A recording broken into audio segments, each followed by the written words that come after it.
So, as I mentioned this morning, unfortunately, Karolina Vigura, one of our fellows this year, could not make it for family reasons, and then we decided that we'd fill the gap with the same commentators, Alida Vracic and Péter Krekó, and have an introduction from Grigorij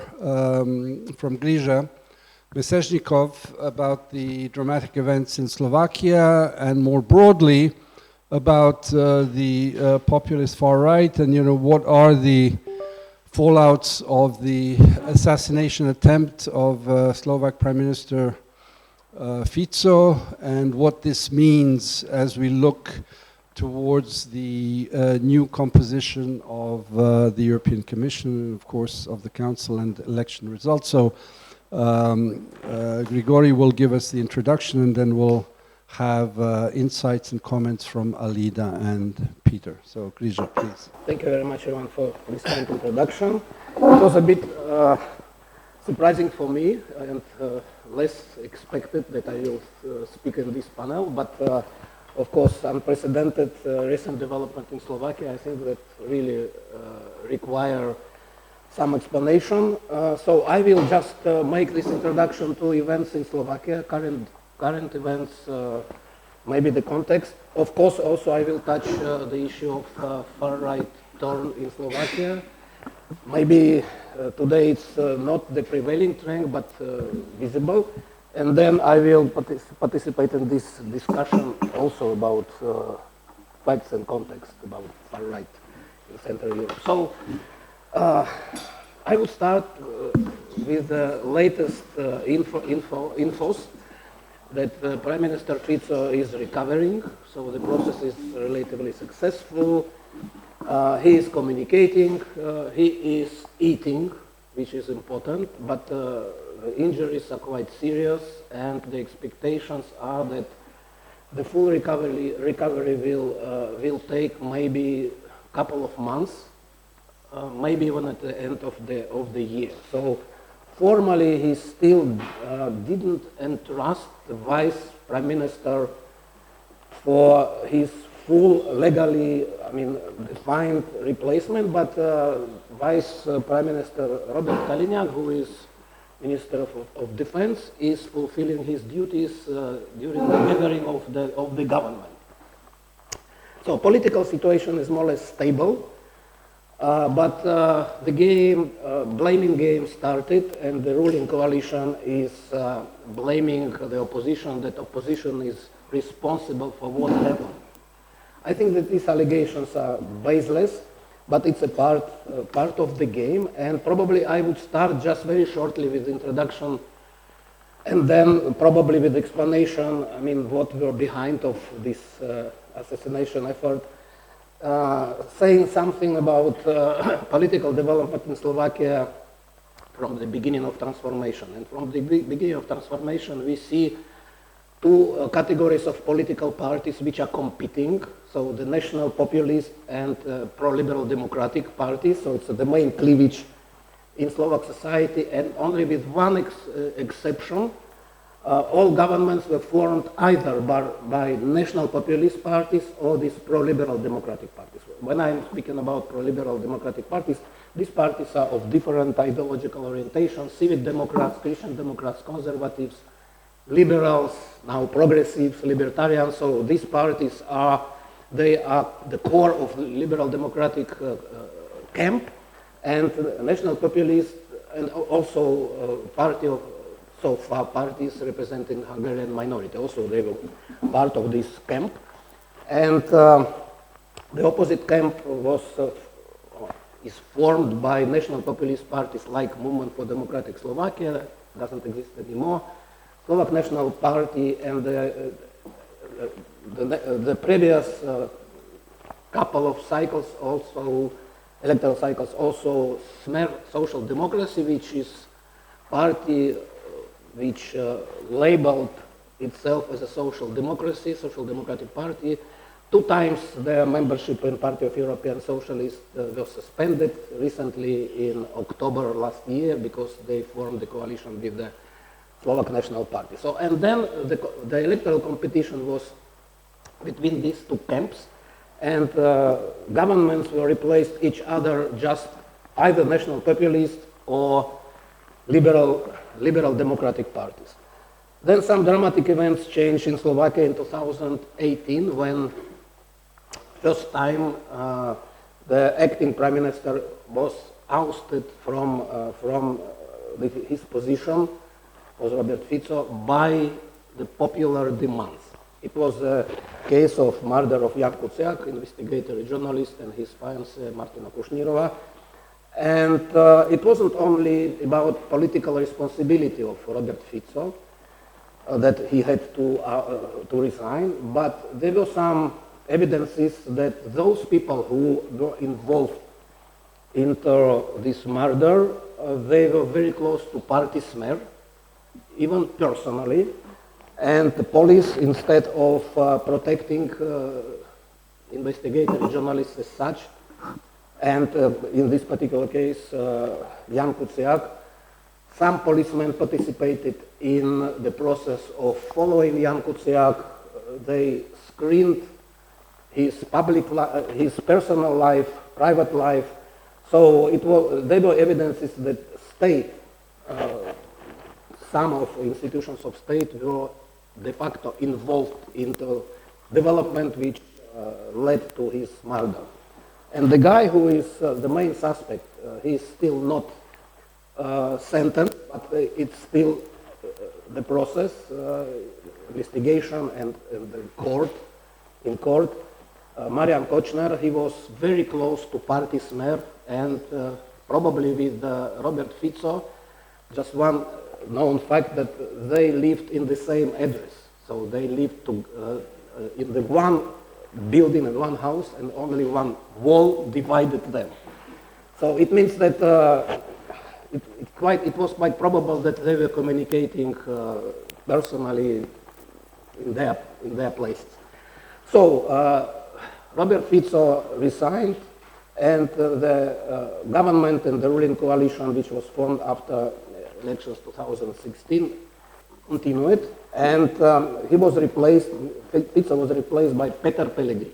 Péter Pellegrini was loyalist of Robert Fico, the closest ally and colleague, and he was entrusted by, I would say, delegated by Robert Fico to position of prime minister. So you can imagine whom Robert Fico could send to as his replacement, the person whom he believed 100% in everything.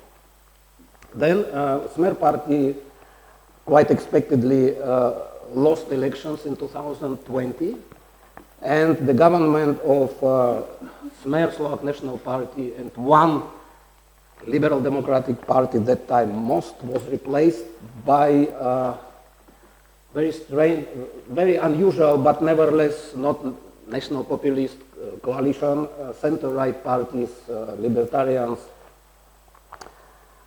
Christian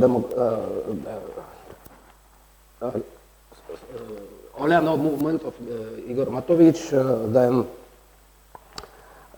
SAS, so libertarians, then Via Family, which is social conservative populist but not nationalist movement, and party created by that time the former president Andrej Kiska with liberal conservative profile. So this government started to rule the country in March 2020. The governance was quite problematic, chaotic. Then COVID came, Smer party declined in its rating, and Péter Pellegrini in this situation decided to leave the party, not because of any conflicts with Robert Fico, but simply to survive in the next maybe electoral cycle as a leader of the party. And that time it seemed that Smer party is going to die politically, maybe not fully, but I mean, expectations were that this party will be small size party, maybe with the representation in the parliament, maybe without even Robert Fico. But suddenly situation changed, and first perception of chaotic governance, but really some problematic steps made by the ruling coalition. Igor Matovič as a prime minister failed, and was replaced by Eduard Heger after 1 year in this position. He was generating a lot of conflicts, mostly inside the ruling coalition, less with the opposition, but he was also very aggressive to opposition. One thing happened also unprecedented in Slovakia, that really police had, during this government, police had absolutely free hands in investigation of many, I would say, wrongdoings, criminal acts, corrupt cases. And somehow Robert Fico became the actor of a couple of corrupt cases, and he was accused officially, I think, in 2021. But that time he was already stronger than after the elections, because he became the leader of anti-vax, anti-masks, and anti-epidemiological measures politically. I think that, I do not know any other prominent politician in Europe who would be the political leader of anti-vax movement. The result is that only, sorry? Krekó, yeah. But, okay. They still use it. Okay, so neighboring countries. So, and the result was that 51% of Slovak population decided to be vaccinated, and the half of the population wasn't. Then, of course, problems with the Slovak economy, inflation, energy crisis, and Russian aggressions against Ukraine already gave Fico some, say, political benefits. He was focused on appealing the groups of the population which were more friendly to Russia, so with some kind of geopolitical illusions. And then, of course, the social populism, which really was very high in electoral campaign, in political campaign. But then something happened to the ruling coalition. It's de facto imploded. So it was a process of internal disintegration. And the government was, this coalition party government was replaced by the bureaucratic government of Ludovic Odor. So it was clear that Robert Fico is going to be better represented in the parliament than in the previous elections.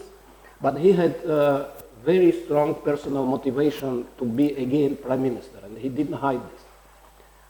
He was, as I said, he was officially accused in 3 criminal acts, and the prosecutor general Maroš Žilinka, who is considered, and at that time he was considered as his political ally. In some situations he was even the leader of pro-Russian lobby, so it means that there was some common grounds for their special communication. He pardoned him. So Robert Fico,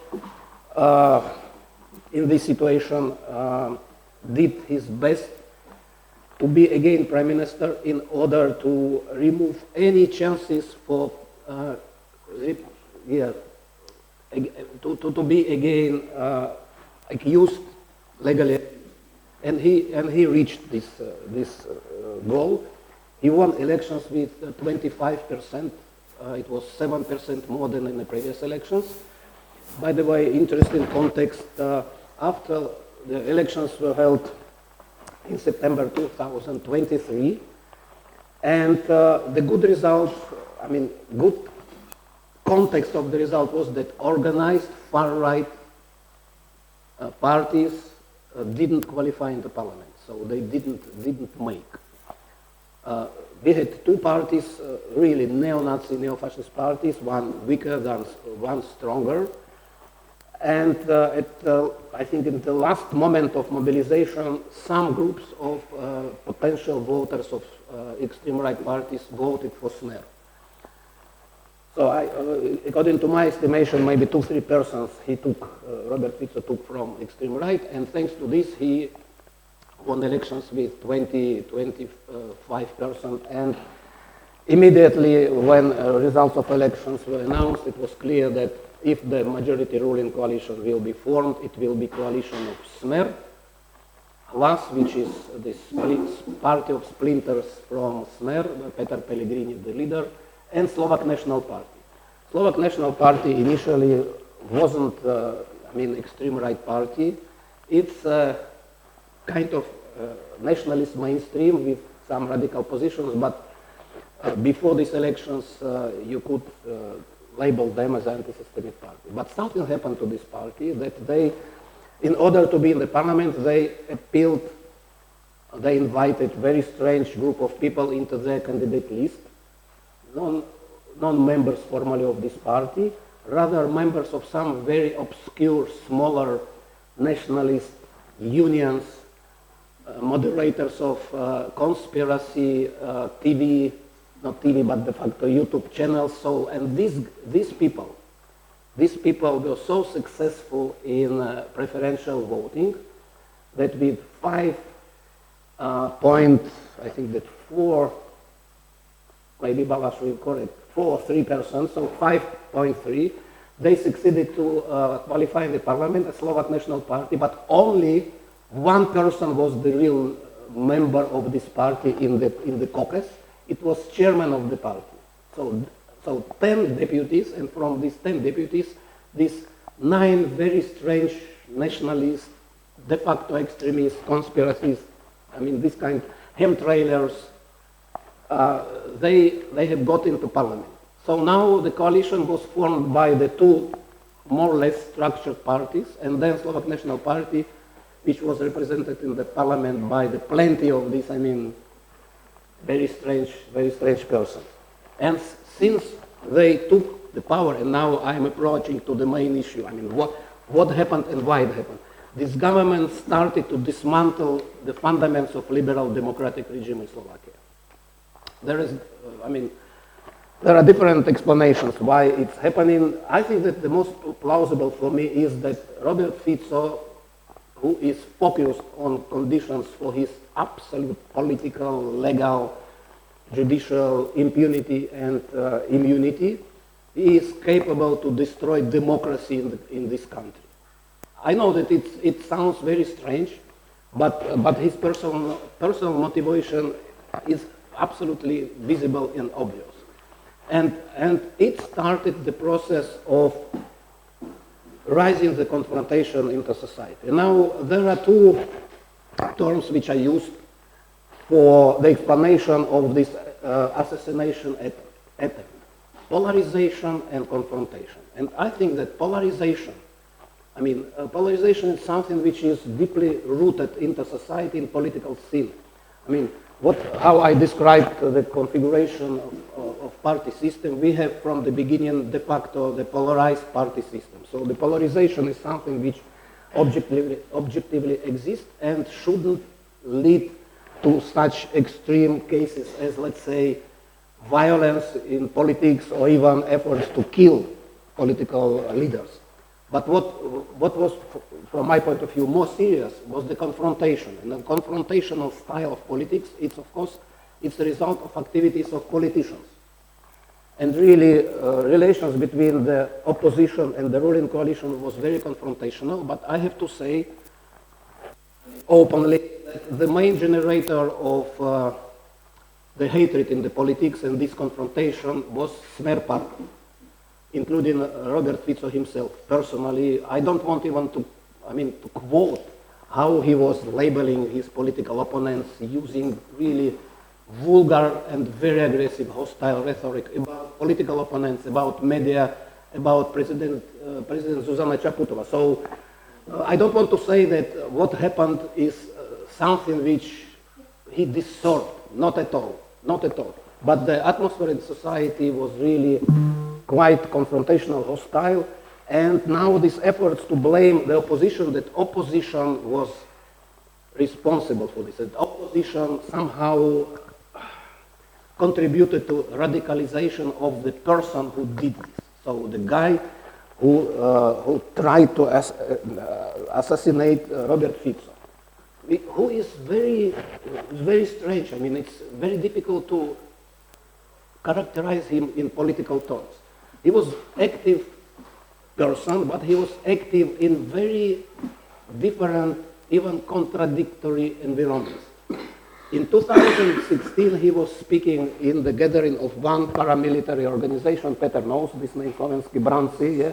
And by the way, Hungarian newspaper was the first who brought, I think that's Szabolcs Pani, brought this information about this gathering of Slovenski branci. It's like Slovak military voluntaries. And he was speaking, it was that time extreme right paramilitary pro-Russian organization. And he was speaking in the gathering of this organization, and then this organization put on their website his longer paragraph about his admiration of this organization. By the way, the guy was former member of Slovak Union of Writers, which is nationalist writer organization. So it means that that time he was engaged not as a member, but as a sympathizer of extreme right. Then he, as a writer, he wrote a book, he wrote a couple of books, and one book was about Roma, and it was written with the, racist prejudices against Roma. Then in another book he was positively writing about these mass killers, like Breivik and some others. So it means that he was dealing with the idea of political violence. Then since 2018, he was seen in some events organized by either this Movement for Decent Slovakia after murder of Jan Kuciak, so on the side of the opposition, and then recently, maybe at the beginning of this year, he was pictured, so it was a photograph, how he was staying in the meeting in Bratislava organized by the opposition parties. So now, it's, and how local people characterize him, that he wanted to be in the center of attention. And probably, I'm not a psychologist, but I think that he was suffering from this feeling of not sufficient recognition from the circles in which he was part of. But the fact was that he doesn't have any formal connections with the opposition party, so this accusation of liberals or progressives or liberal media now, it's especially, ruling coalition is vocal blaming the media. So media, you contributed to this atmosphere, so you gave instruction to people who were against the government what to do. But I think that these accusations are absolutely false and baseless. But what now we are witnessing, that all these appeals and even publicly announced demands about reconciliation, I think that they are going to the sense. So how ruling coalition is continuing first to introduce all these measures which really provoked the public peaceful disagreement. So they abolished office of the prosecutor, special prosecutor. They de facto completely cleaned law enforcement organs from independent investigators. So they prepared laws about civil society, this famous foreign agent law.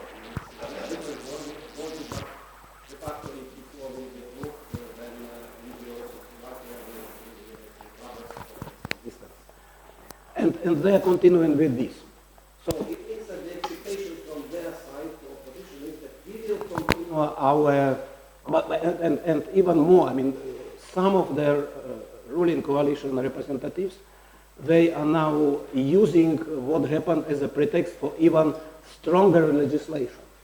So not just we will continue with our initial plans, which by the way were criticized by European Commission, but some of people inside, especially Smer party, but also Slovak National Party, so they are proposing even new amendments, new legislation which would, let's say, even more reduce space for independent media. So now there is the situation in which President Čaputová, Pellegrini, who was elected as a president in the last elections, I didn't touch this, but just a couple of sentences about this, that, this confrontation which I mentioned, it started immediately after government became de facto destroyer of liberal democracies in Slovakia. I think it's first time when the government is openly doing something which is going absolutely against the norms of liberal democracy, not, I mean, masquerading this about, by statements about some minor corrections. No, they absolutely clear this. And then it provoked a series of 3-4 months massive manifestations organized by either opposition or civil society actors. And then in presidential elections, the campaign was very, very hostile, very confrontational. Péter Pellegrini won elections, but it was first time when it was, I mean, the presidential candidate was supported by so strange, very diverse community of voters. So not only mainstream voters, but first time ever in history of Slovak presidential elections, the extreme right voters, anti-systemic voters, the voters which, with the preferences of this conspiratorial discourse, anti-system, chemtrails, flat earth, and so on, they voted for mainstream, relatively moderate candidate Péter Pellegrini. First time, I mean, it was a test how populist politicians can employ different kind of mobilizations targeting mainstream voters, left-leaning voters, but also this extreme right and these very strange people with, I mean, very obscure ideas. So first time, and it was the main reason why Péter Pellegrini won.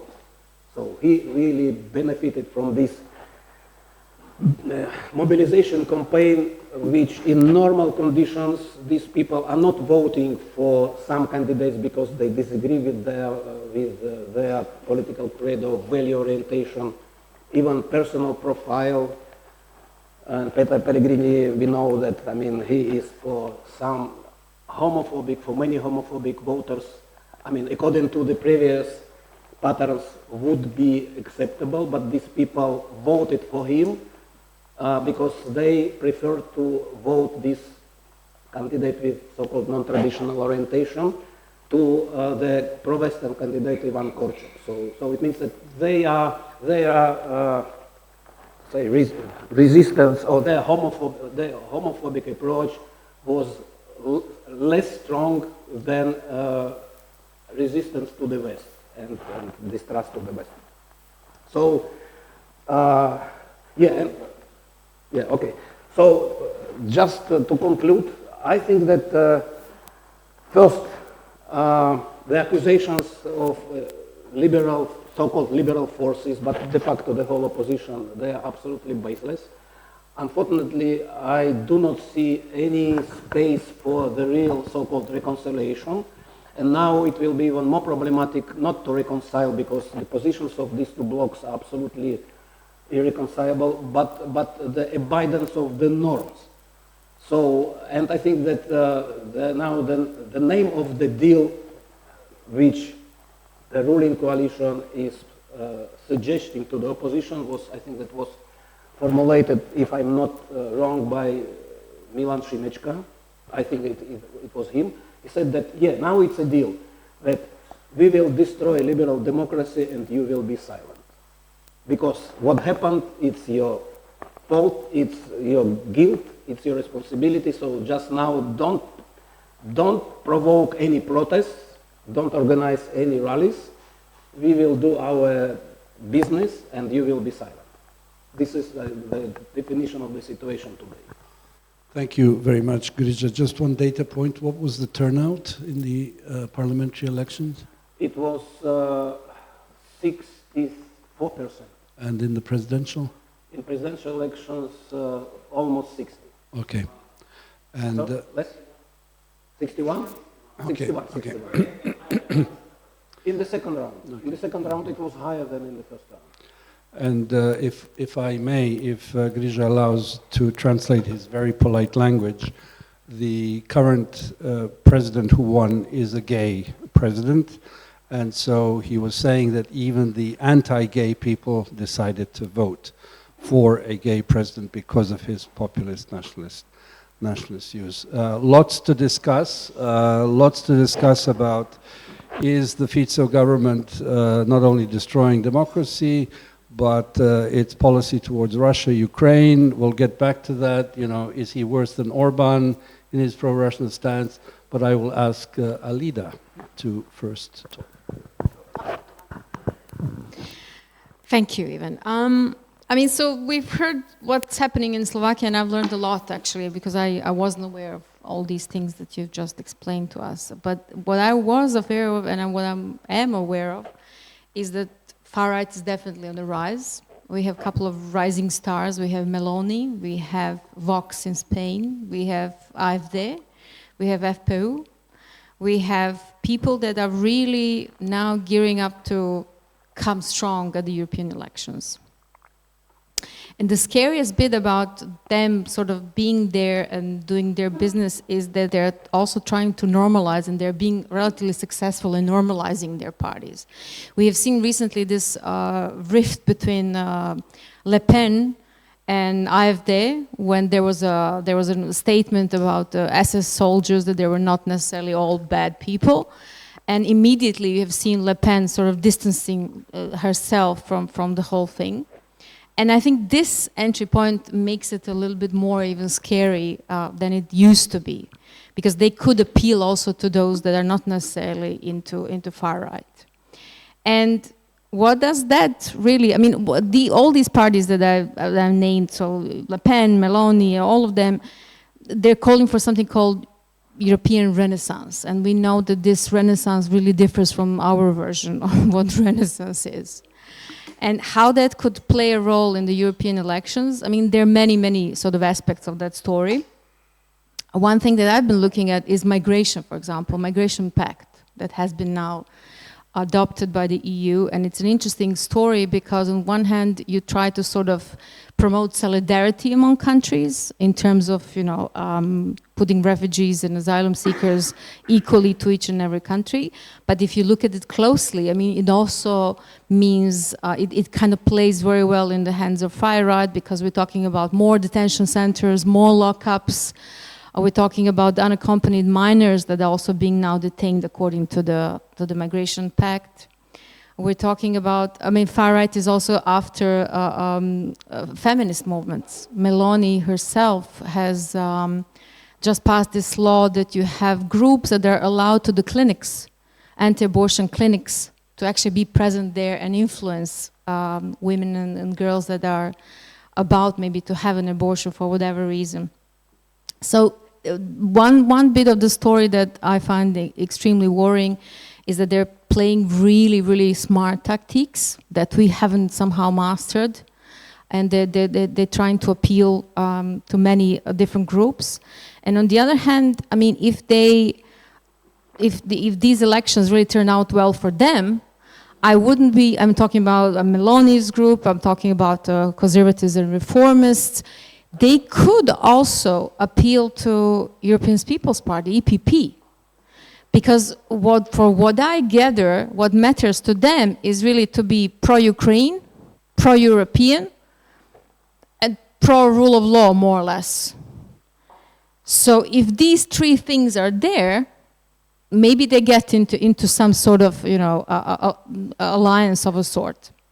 Now, there is also, if you think about it, there is maybe a little bit of a hope, because traditionally,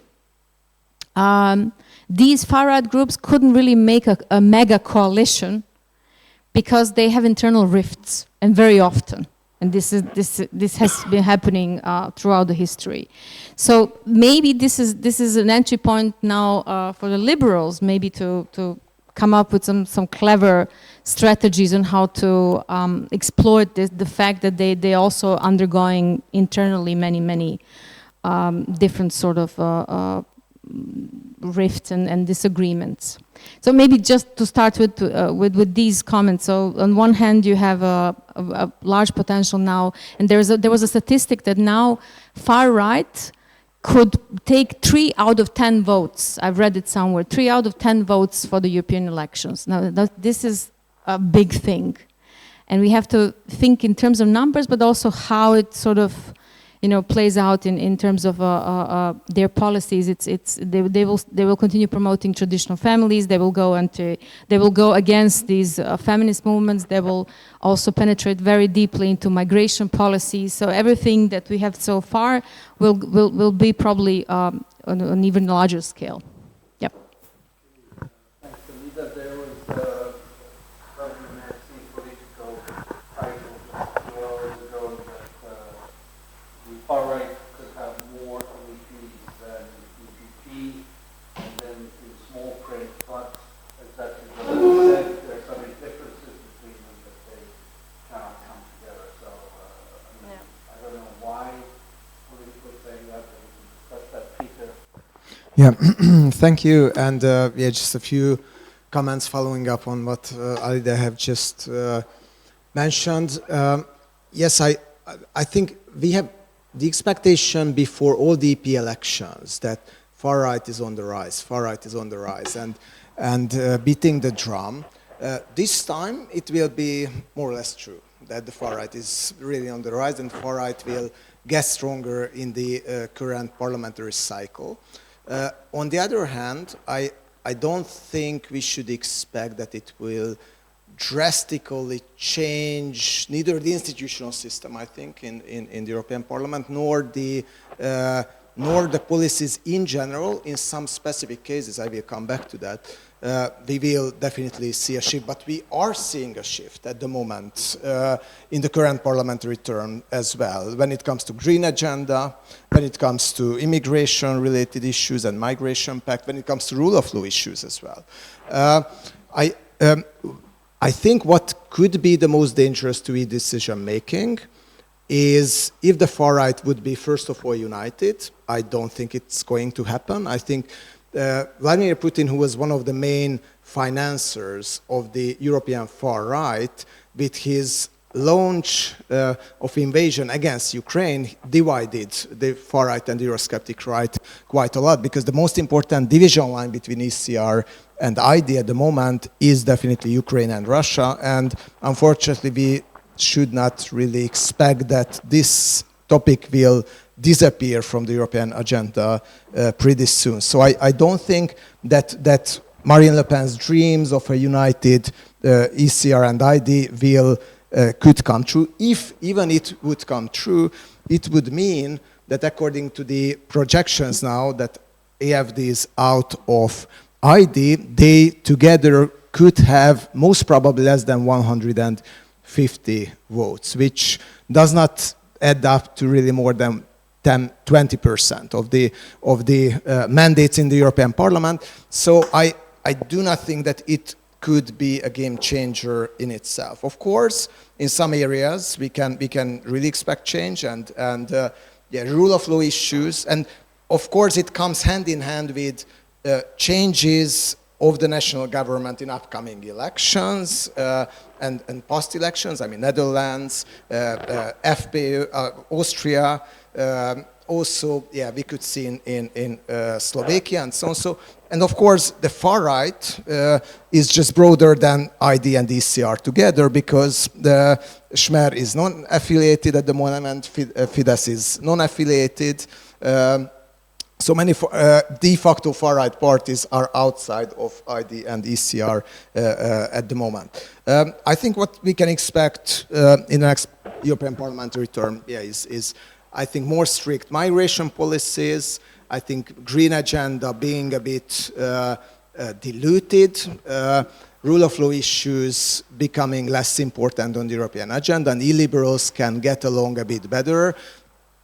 And especially if they are not obstructing the European decision-making, and as Orban does. So the big question, I think, is that if the far-right is on the rise in Europe, will it rather follow the Orban model, which is like being the block in the system and the source of obstruction, or more the Meloni model? Let's do the illiberal business at home, and on the European decision-making, let's rather behave nicely. So far, for me, it seems that Fico has rather followed the Meloni model in that sense, and I think in most of the governments that have either, I mean, not so stable economic situation or high indebtedness, like in the case of Italy, or they have coalition governments and they have to do a lot of business at home in domestic politics. They don't have that much energy and I think a potential to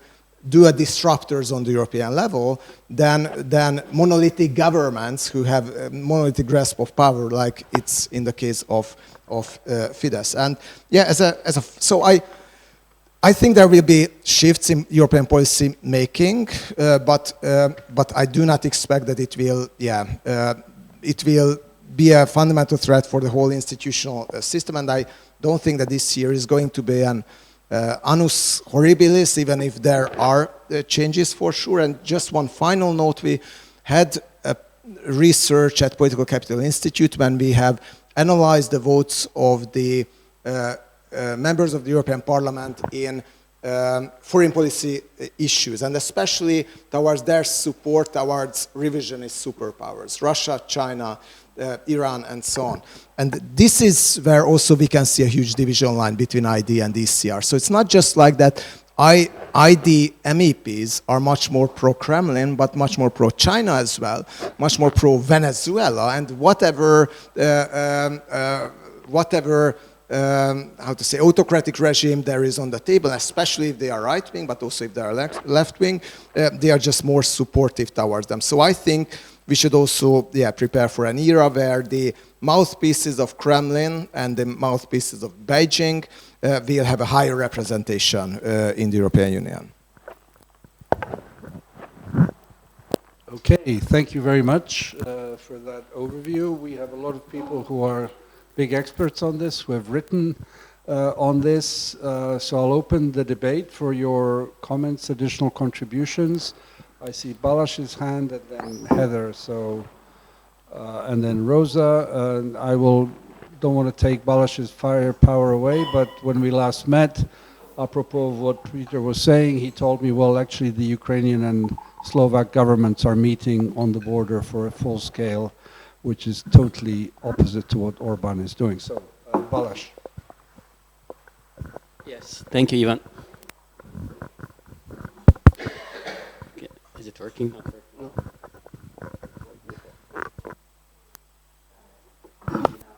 Hope so. Working. Okay, excellent. I was just scared of my voice. Thank you, Ivan, and thanks for the panelists. I just have a few additions on the Slovak situation. I actually agree with Péter that indeed Fico was not following the Orban path. Was more Meloni. Was tried to, how to say? I would call him more a pragmatic populist than essentially an authoritarian. I understand where the fears are coming from, especially after the assassination. But I think, just like it takes two to tango, it also takes two to polarize. Like we hear a lot, and I also talk to a lot of Western journalists who are asking, is Fico now going to change? And I was like, but he was the one who was attempted to be assassinated. Perhaps he was not the only reason of this. And I just seen a survey, 62% in Slovakia, from Slovakia, 62% think the opposition contributed to the atmosphere of leading to the assassination, and 55% blame the media. Which meaning what? 55% think the media contributed. 62% the opposition and 55% the media. Which means it is a mainstream opinion, a majority opinion, that yes, the media contributed to this. And Grisha described very accurately of the connections between Kochner, and Fico, and the optics are terrible. But the accusation was that Fico is running a mafia instead of the government. And the police investigated it for years. And the special prosecutor's agency, former head, is a former Minister of Interior and Justice with a botched political career because he killed on a pedestrian zone driving drunk. He was appointed by the former government to be Daniel Lipschitz. He was appointed by the former government to be the special prosecutor. His declared political goal was to destroy Fico. So there is a context where this is all leading to, unfortunately, and I'm saying that the other side has contributed to. Igor Matovic, who was winning the elections after Kuciak, and become the prime minister, he had to leave, forced to leave the government, and he had 91% disapproval rating. 91. And yes, the previous governments, because there were 3 of them, were very pro-Ukrainian, but they was also incredibly incompetent. And that's the reason Fico could return. And it's not because, you know, Slovak people would actually would support authoritarian turn or anything like that. That, unfortunately, is coming instead of self-reflection from the liberal mainstream, which I'm voting for as well, progressive Slovakia. And I find it, as their voter, I find it a bit unfortunate that there is not more self-reflection on the other side. Particularly because, again, the other side is faced an assassination attempt. By the way, the guy, a 70 years old poet, confessed at the court that it was government changing policies were the leading reason why he committed this.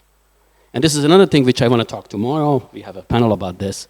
How we also contributing to, you know, we can't change policies, but then what is democratic elections are for? And this is a very long trend, technocratization of liberal democracy, which I have not heard too much here, but I think it's very important to pull it out. Again, I'm going to talk a little bit about this tomorrow, which is clashing with, you know, what kind of democracy we currently seeing, and how this, meaning that we're so trying to cement certain policies that anything else looks like a treason, like for the 71 years old poet. Thank you.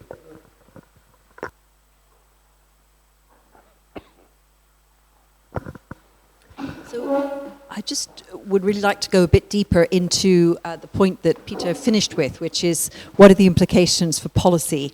Something in foreign policy that Stefan and Rosa have written about recently in some detail, and which there's a lot of speculation about in Brussels now. You know, what does turn to the right in the European Parliament actually mean in practice?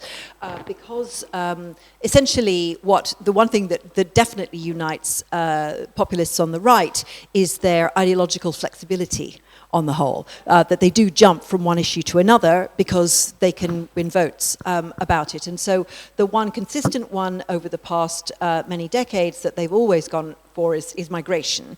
And you know, that's also the case, for example, with the French far right from the foundation of the National Front. They simply churned the target from the Jews to the Muslims, but it's still about migration. But I think the other two issues, so that we can take as a given, although when you look at what they've actually done in office, when parties get into a coalition government in particular, they're not necessarily, they have a lot of rhetoric about migration, but they're not actually necessarily more restrictive on, for example, asylum policy than the centre-right. It's actually more often the centre-right, for example, in Austria and the Netherlands, which have actually, and Denmark, it was actually the centre-left, which have restricted the right to asylum more, simply because the far-right often doesn't actually, radical right parties in government tend not to do that much in policy terms. But at EU level it's different because the powers of the European Parliament are only on certain issues. They are, a lot of them are about blocking powers for legislative initiatives. And I think that's where we should look in more detail about where they really could team up together. So far we've seen them often infighting, very different views both on certainly on Russia, but also to an extent on China, as the panel was explaining. And that has made for sometimes incoherence. But of course, the European Parliament has very few powers in foreign policy. It's mainly just the funding side.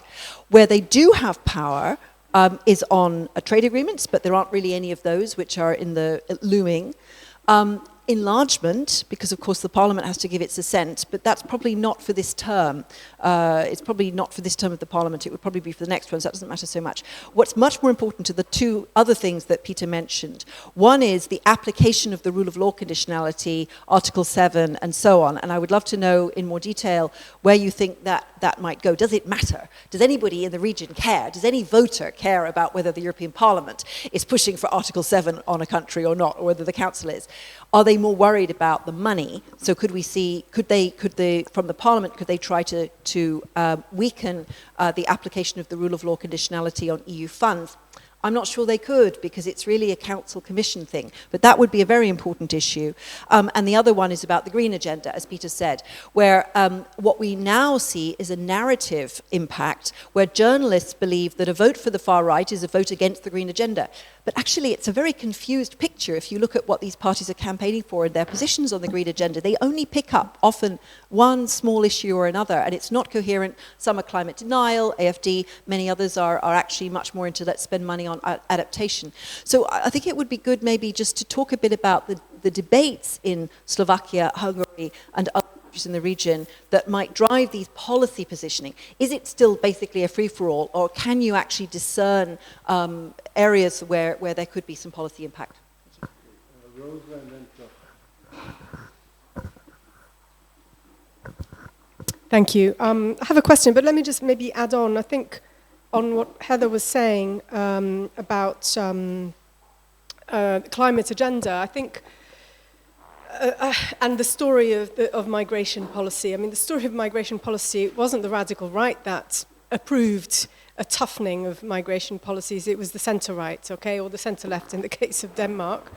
And I think you can see a likely pattern also on climate, because now members of the EPP are saying we need to slow down. This is, you know, not the dictatorship in Brussels, that's what the radical right is saying, but the centre-right are saying, well, maybe it was too fast, too deep, we need to dilute, we need to think of farmers, we need to think of, you know, so that narrative is already starting in the more moderate centre-right, and so it's possible that even if the radical right do not get enough votes in Parliament, the centre-right will modify policy in line with what they think is the radical right agenda.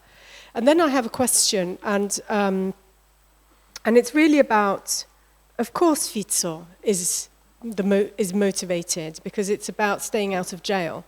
And it's not the first time. I mean, Berlusconi in the 1990s was doing exactly that, managed to pass some laws to, for instance, decriminalize financial crimes and you know, to his convenience.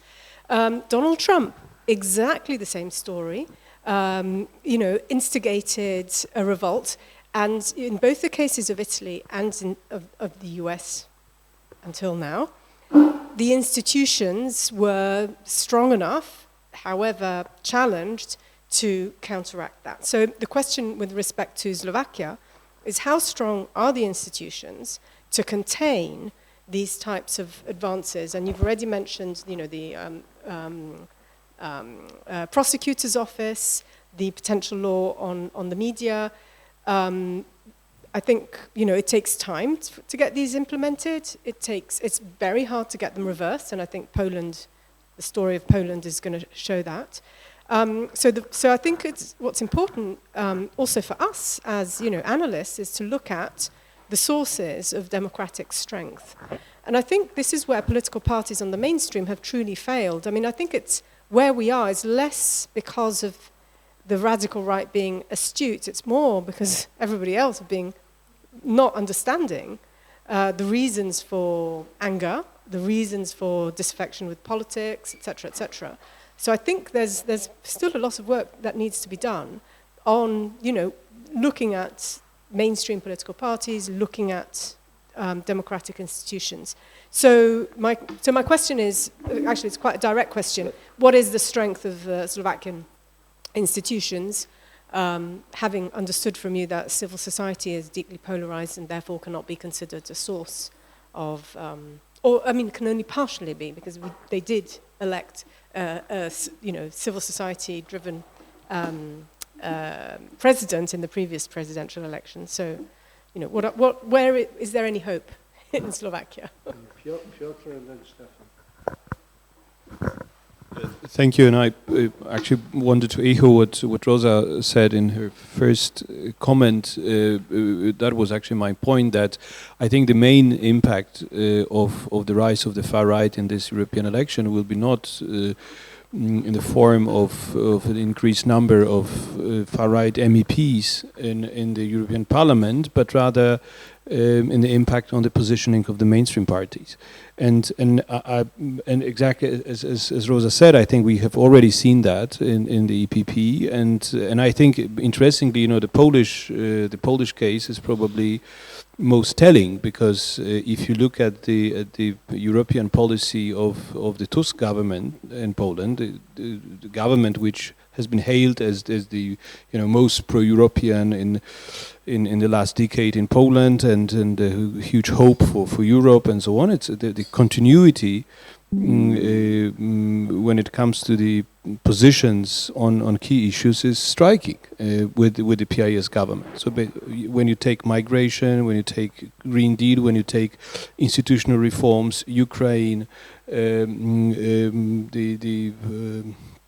food imports from Ukraine, basically there is no change, and so there is I would even claim that there is a populist turn in the civic platform, and very strongly, the rhetoric is I don't want to say anti-European, because of course it is pro-European, but it's completely different than from what we know from the past, and probably not going to change, with one important exception. This is defense policy, where there is a complete turnaround when it comes to the Poland's position, and Tusk is in the avant-garde of the defense cooperation in Europe.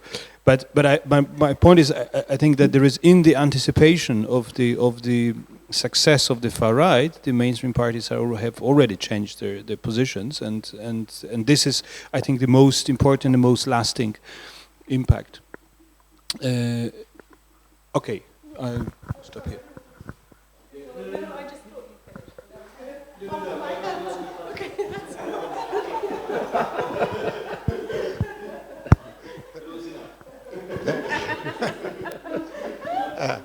Thanks. I think, like Rosa and Piotr, I believe that nothing much will happen in the European Parliament elections. Maybe you get 25% radical right members of the European Parliament.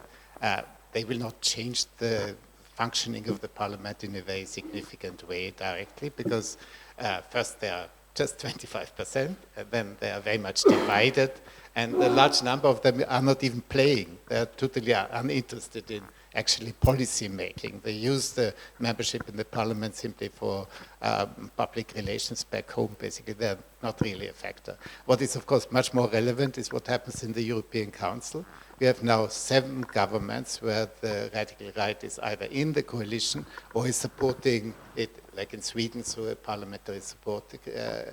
And on our study that we've sort of edited together has come to the conclusion that there are sort of 2 tendencies in the European Council that are completely against each other. One is the kind of socialization that you see, for instance, with Meloni or with the Finn party in Finland, that parties that started with a fairly radical position, once they are in power, they have to, there is a big reality check, and once they are part of the European compromise machine, some of them tend to move towards the mainstream. They're sort of sucked into the kind of negotiation process.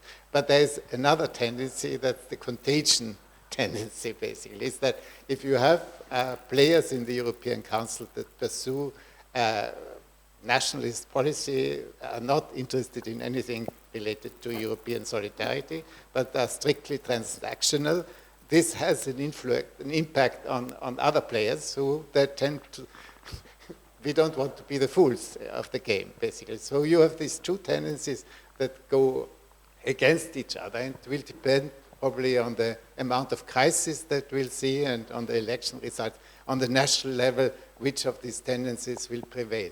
But what really worries me about the rise of the radical right is that what you see in many states, sort of a tendency towards a more national position, basically. Also, in governments where the radical right is not yet present. It's simply instinctively there is a retrenchment that you can see in most governments. And what we are going to see in the EU in the next 2-3 years, the year 2025, will be absolutely crucial.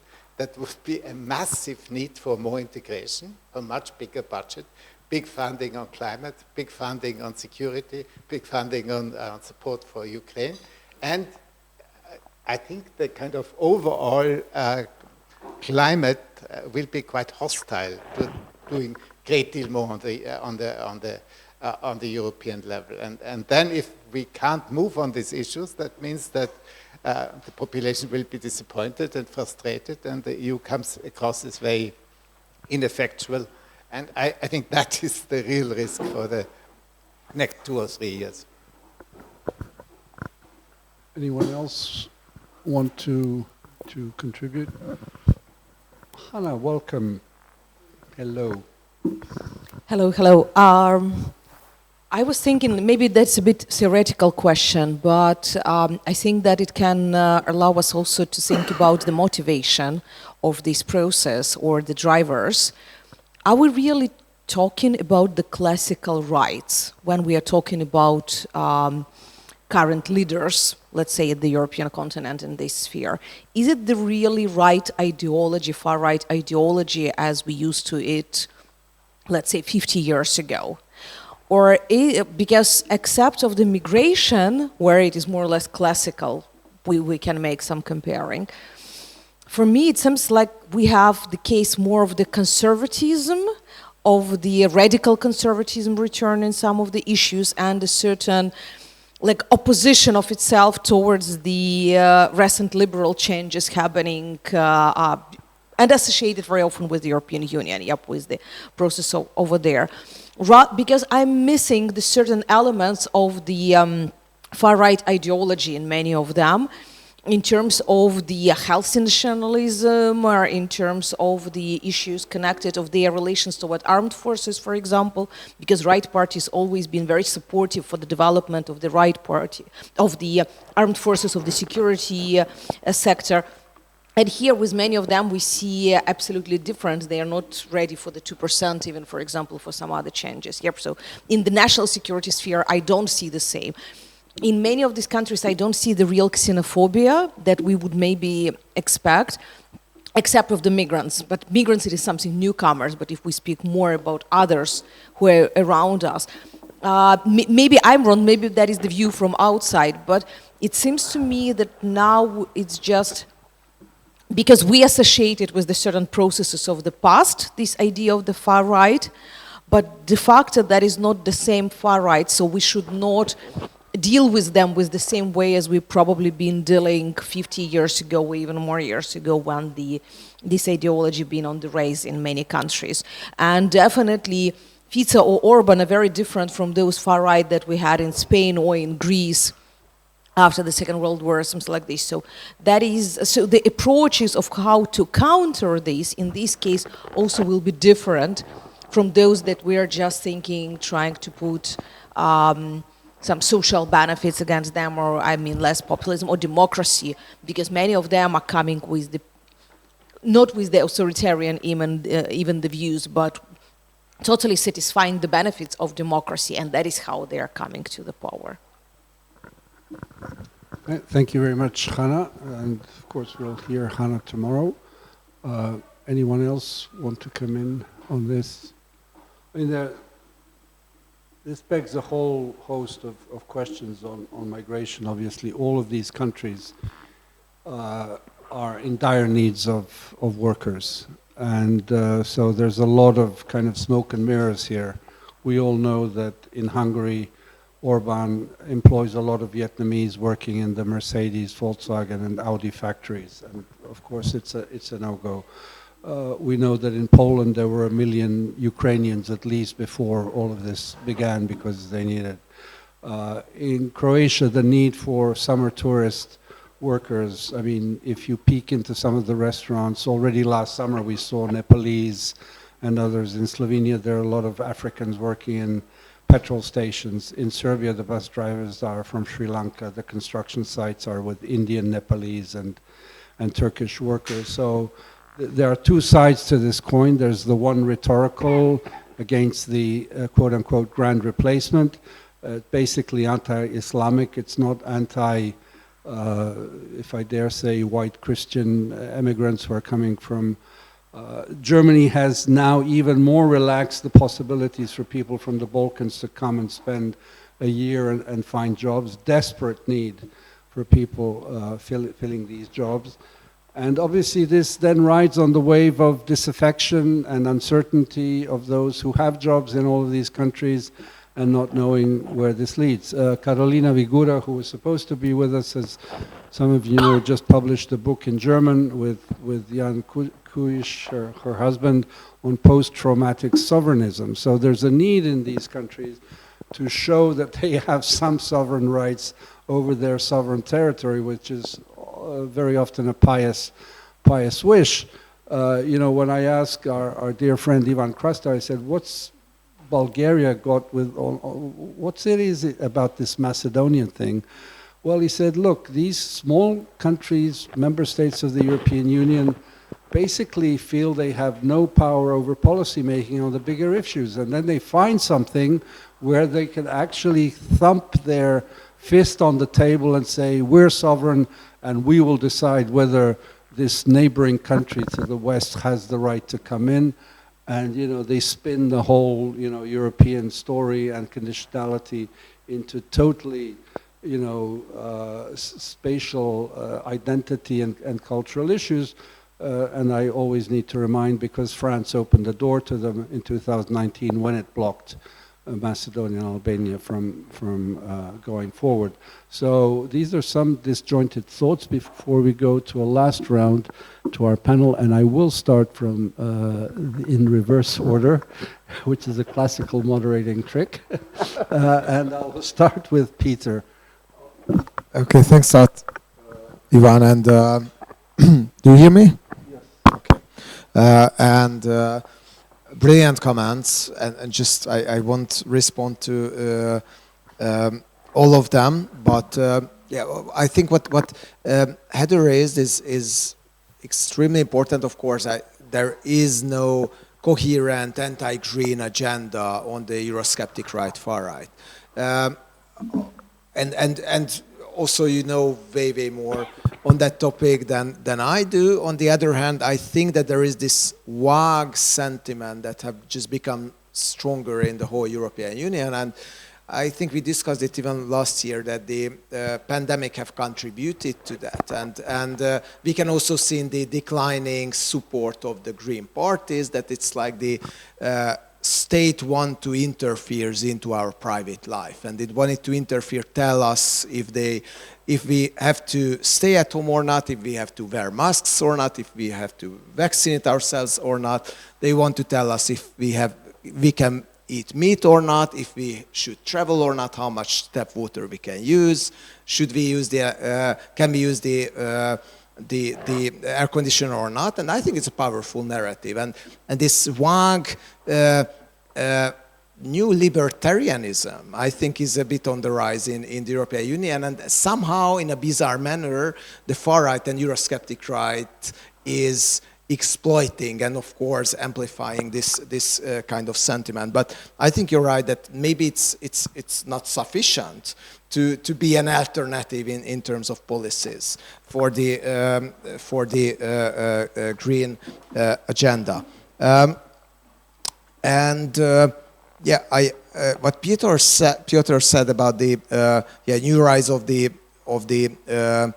populism in the Polish government, I think it's something new for me, and that's thanks for raising that. But also thank you for, you know, destroying some of the heroes we still thought to have in the European political landscape. But yeah, I know that the Polish case is something highly complex, and maybe it will be part of some other discussions later. So I would be happy to hear more about that. And yeah, what Rosa and Stefan said, I think it's also pretty important that yeah, we should not expect this huge institutional turn when it comes to the election in the European Parliament election. Yeah, and it just reminded me what Kasmuda usually says, and it's a bit of unexpected from him because he's a scholar of the radical right, but he's telling it for more than 15 years. It's a bit less true now than it was before, that everyone is just obsessed with the far right, while the most important things are just happening on the mainstream, and mainstream parties are doing mostly much more harm than the far right parties can do, because they are less in government usually first. Second, even if they are in government, yeah, they usually have to behave, and they are under more scrutiny. And yeah, I think it's a very important idea that usually mainstream parties are preemptively just embracing the policies of the far right and doing that before the far right could do. Just a couple of reflections, really interesting comments. Thank you so much. Maybe to start with Hannah. I think you're right. I think you have a point in the sense that probably, you know, it is what it used to be 50 years ago, far right. But as we just said, and as Heather also said, they're very adjustable. They really easily convert into another thing. We have seen this wave after Brexit. We have Netherlands and potential Nexit, right? And then we have Finland, Finzit or Fixit, I don't know, whatever the title was. And then they have given up on it because they've seen that it doesn't really bear any fruits, right? So they don't have to necessarily tick off all the boxes to put them in one group or the other. And this is where we need this toolkit in a way. And we also need to be adaptable in that sense. And on what Rosa has said, I think it's really, this is the key point. It's not necessarily their success, but it's also the fact that we haven't necessarily reflected on ourselves. And I could think of Greens overall, right? I have been observing them quite a bit in Germany and Austria. I think this is exactly where we need to sort of set our eyes and see what went wrong and how could they have delivered a bit better. As for the migration policies, this is only the beginning. Migration Pact is only there, yet to be implemented. It sounds all glossy in some respects, and NGOs are warning of the fact that, you know, it's going towards right more than it was. But we will see the implementation. We have seen that Italy is already outsourcing some of its problems to Albania, for example, with these deportation centers. What really worries me again is you know, that even small policies, and we have touched upon that when Heather asked, like, what does it matter, like how this really plays out in policies. There's this fly coming out. How this matters, it really does, sorry. It really does, because even small adjustments make harm to many. And this is especially with women are quite vulnerable.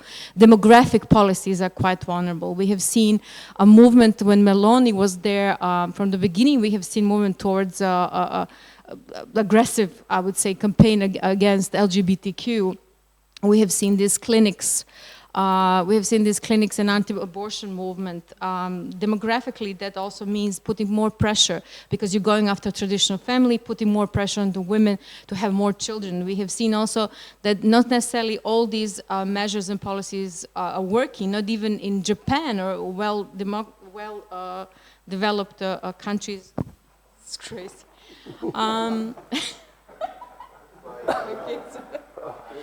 Anyways, this is what I want to say, more or less.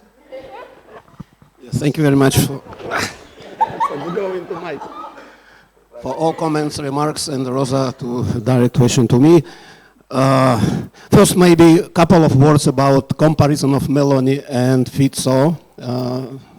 Balázs is not here. I think that, I mean, Meloni is more progressive than Fico. It's an unbelievable thing. In many issues, they are on the same platform, but Meloni was from the beginning pro-Ukrainian and Fico was pro-Russian. Fico changed his position not even from pragmatic reasons.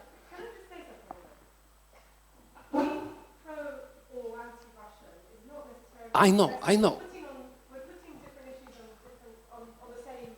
Yeah, but Fico is homophobic, xenophobic. He's using the rhetoric of far right. So in many issues they are on the same boat, I would say. But again, Meloni was from the beginning pro-Ukrainian, and she is pro-Atlanticist, Fico is anti-American and sincerely pro-Russian. Why he changed his position for tactical reasons, not pragmatic, tactical reasons. So let us do what we are doing in the rule of law, and then we will be constructive in support of Ukraine. This is the name of the game. But now, answer to your question. Yeah, you are right. Fico is the Trumpoid type of politician. He's doing, similar things, but he is going further. He's going deeper. He's not only cleaning or cleansing the institutions. He is abolishing the institutions. He removed office of the special prosecutor, and by the way, again, Balázs is not here. Daniel Lipschitz didn't promise to politically oppress Fico, and he was not investigating him. There were other investigators, prosecutors who were investigating Fico, and their decisions were, I think that, they were based on some evidences and facts.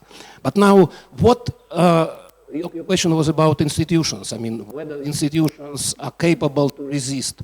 Maybe only one institution in Slovakia remained. It's Constitutional Court. But in all other spheres, during this first half a year, the ruling coalition and especially Smer, they colonized the public space. They changed personal background of many institutions. Judicial Council. Now, what now they are going? They are going to abolish public radio and television.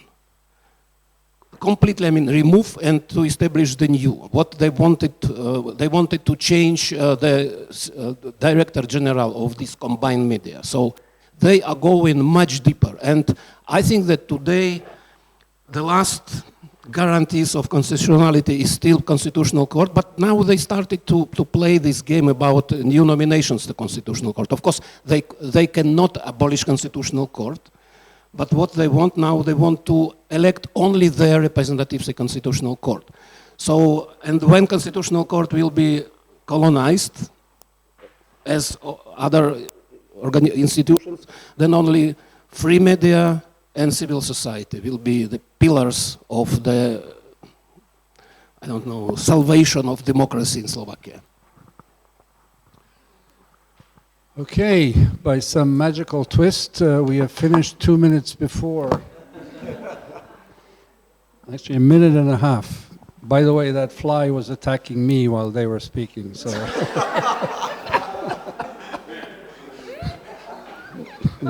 No one noticed that. Okay, we have a full half-hour coffee break, and I will kindly ask you to come back promptly at 16:00. Thank you. Thank you, and thanks to the panel.